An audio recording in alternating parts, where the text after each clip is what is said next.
हरियाणा प्रदेश के वरिष्ठ नेताओं की बैठक हुई है, जिसमें मेरे साथ सुरेंद्र जी, अपना मोर जी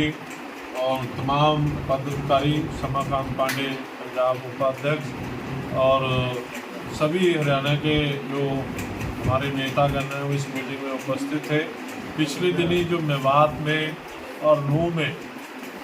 और जो जिहादी ताकतें थी, जिन्होंने जिस प्रकार से ब्रजमंडल यात्रा पे हमला किया, उसकी शिवसेना हिंदुस्तान कड़ी निंदा करती है। हमने पहले दिन ये मांग की थी कि जिन्होंने इस प्रकार से घिनौनी हरकत करने की कोशिश की है,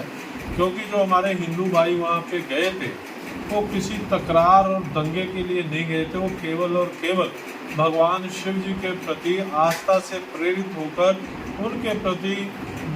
श्रद्धा भावना से गए थे। और इन्होंने जिस प्रकार पाकिस्तान की सोची समझी साजिश के तहत हमारे निहत्थे हिंदू भाइयों पे हमला किया, वो बहुत ही घिनौनी साजिश थी और इसके खिलाफ सरकार को, खास करके केंद्र सरकार और हरियाणा सरकार को सख्त से सख्त कार्रवाई की जानी चाहिए। क्योंकि अगर इन्हें नकेल नहीं कसी गई और जिस प्रकार से इन्होंने हिंदुस्तान की धरती पे बहुसंख्यक हिंदुओं के धार्मिक भावनाओं को कुचलते हुए जिस प्रकार से हथियारबंदों पे हमला किया, सबसे बड़ी हैरानगी की बात है कि आम हिंदू समाज जो वहाँ श्रद्धा व्यक्त करने गया था उसके ऊपर हमले तो किए ही गए, लेकिन जब उस दंगे को रोकने के लिए हरियाणा पुलिस की हथियारबंद टुकड़ियां जब गई, उनको भी इन दंगाइयों ने, जिहादी मुस्लिम ताकतों ने आगे बढ़ने से रोक दिया, जिसके कारण सरकार को एयरलिफ्ट करके सुरक्षा बलों को वहां उतारना पड़ा और निर्दोष हिंदू भाई बहनों को बचाने का प्रयास करना पड़ा। ये सबसे घृणित कार्य था कि हथियारबंद सिक्योरिटी फोर्सेस को भी जाने से रोकने की हिमाकत की गई। और मैंने पहली बार पंजाब से ही मांग की थी कि इनको सबक सिखाने के लिए उत्तर प्रदेश के मुख्यमंत्री आदित्य योगीनाथ के स्टाइल पे कार्रवाई होनी चाहिए, और कुछ कार्रवाई हुई भी, पर वो उतने से संतुष्टि नहीं है। ये जितने भी दंगाई थे, इनको भी उत्तर प्रदेश की तरह ही उत्तर प्रदेश की सरकार जिस तरह दंगाइयों से पेश आती है, जिस तरह दंगाइयों से उनकी प्रॉपर्टी में से ही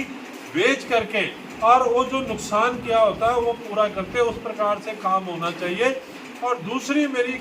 हरियाणा सरकार से मांग है कि ब्रजमंडल यात्रा पूरी सुरक्षा, शांति, सद्भावना के माहौल में दोबारा से विश्व हिंदू परिषद के नेतृत्व में निकाली जानी चाहिए, ताकि किसी भी दंगाई को इस तरह का हौसला ना हो कि वो हिंदू धार्मिक त्योहारों पे खलल डाल सके, उनको रोक सके। तो शिवसेना हिंदुस्तान हरियाणा प्रदेश का प्रतिनिधिमंडल और शिवसेना हिंदुस्तान का केंद्रीय प्रतिनिधिमंडल अन्य हिंदू संगठनों के सहयोग से हम मेवात और नूह में अपने हिंदू भाइयों से मुलाकात करेंगे, उन परिवारों को जाकर के मिलेंगे जहां पर जिनके लाल इस धार्मिक यात्रा में शहीदी प्राप्त कर गए, और हम उन हिंदू भाइयों से भी मुलाकात करने का प्रयास करेंगे जिनकी संपत्तियां लूट ली गई, जिनके दंगे में जिनकी प्रॉपर्टियां जला दी गई। उन परिवारों से मिल करके उनके दुख में शरीक होंगे, उनके जो तकलीफ है समझेंगे, और उसके बाद शिवसेना हिंदुस्तान का प्रतिनिधिमंडल देश के गृह मंत्री अमित शाह जी से भी मुलाकात करने का प्रयास करेंगे।